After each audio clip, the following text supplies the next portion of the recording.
Hello and welcome to Angel Messages. My name is Priestess Gorgeous. I'll be your oracle today, welcoming you to Vertex of Abundance, Intergalactic Etheric Temple and Monastery. Today is Friday the 9th, so these messages will go from the 9th of February 2018 until the 15th of February, and that's also the day of the full moon. Okay, so I was already shuffling and out popped the Queen of Pentacles.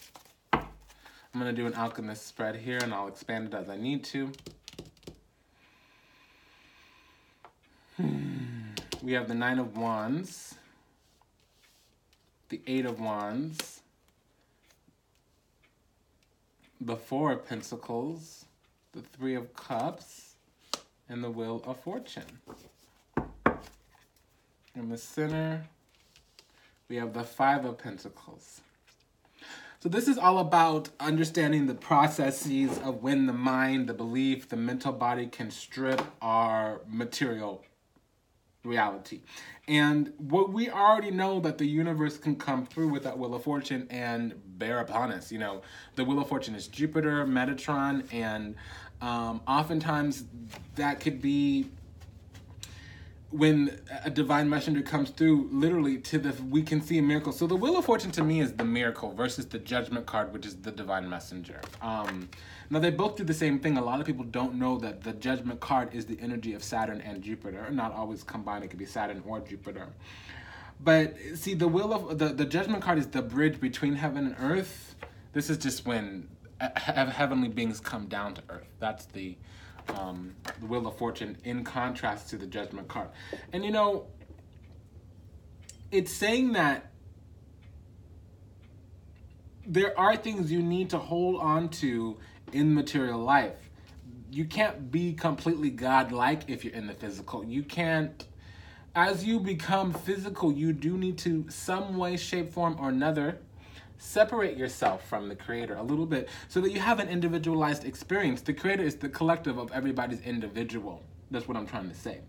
So if you're unified, you're not in a body. That's really what this is saying here.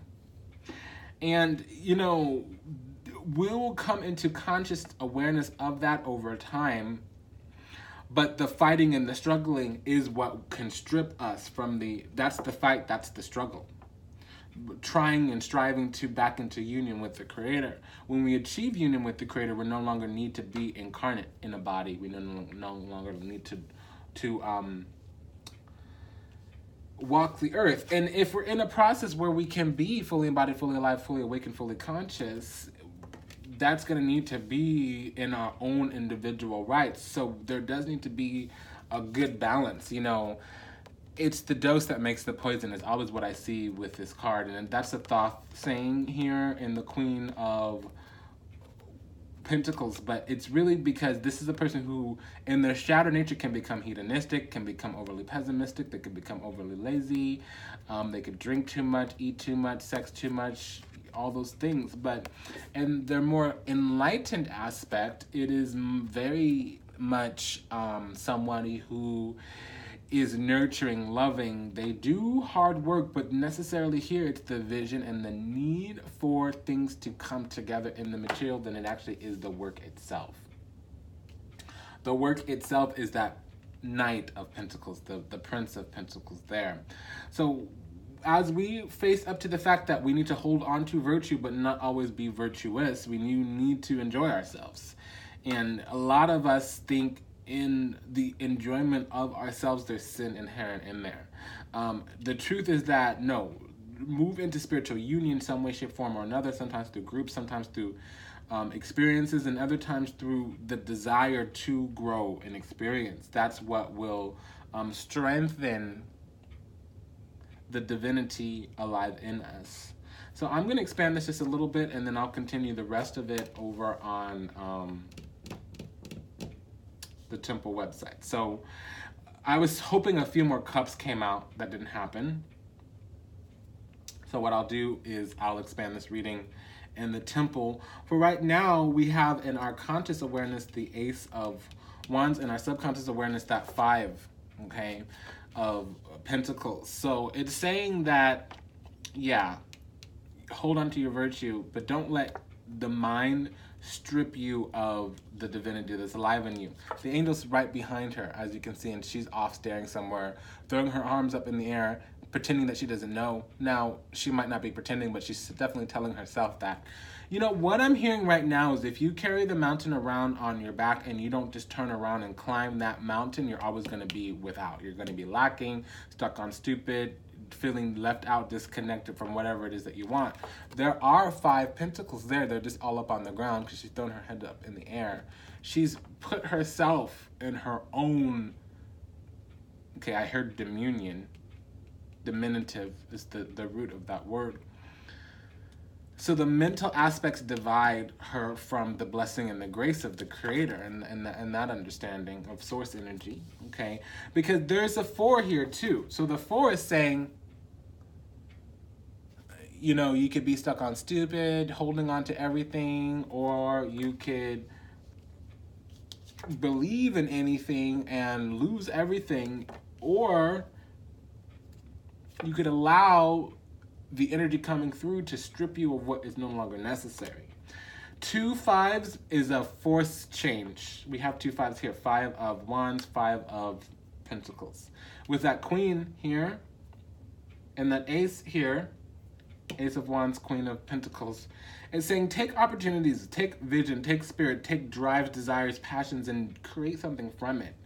You don't have to completely be destitute, and you don't have to completely be greedy and I'm hearing the word curmudgeon-y. That's my own word. Curmudgeon is somebody who's a miser. They hold on to everything. They have a poverty mentality even if they're rich. Even if they have a lot of abundant or material resources, they still believe in lack. They don't believe that there's enough to go around to everybody. The source, the creator, is infinite, is what I want to say. So I'm going to do some work here. I'm going to check into really what the message is. In the temple, we use the major arcana to guide us, and then we find our own meaning with the minor arcana. So I'm going to